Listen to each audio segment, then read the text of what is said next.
ठाणे जिल्हा सहकारी बँकेच्या आगामी निवडणुका या 27 जून रोजी होणार असून सदर निवडणुका नियमबाह्य पद्धतीने होत असल्याचा आणि भूमिपुत्रांवर अन्याय होत असल्याचा आरोप करण्यात आलाय। ठाणे आणि पालघर या दोन जिल्ह्यांच्या स्वतंत्र जिल्हा बँका व्हाव्यात याबाबत बँक विभाजनाचं प्रकरण सध्या मुंबई उच्च न्यायालयात न्यायप्रविष्ट आहे।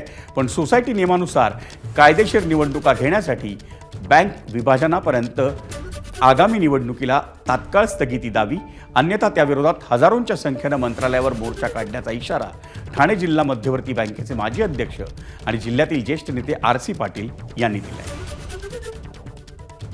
महाराष्ट्र सरकारचं धोरण आहे की आदिवासी लोकांना न्याय दिला पाहिजे, परंतु त्या धोरणाप्रमाणे या बँकेमध्ये काम केलं जात नाही।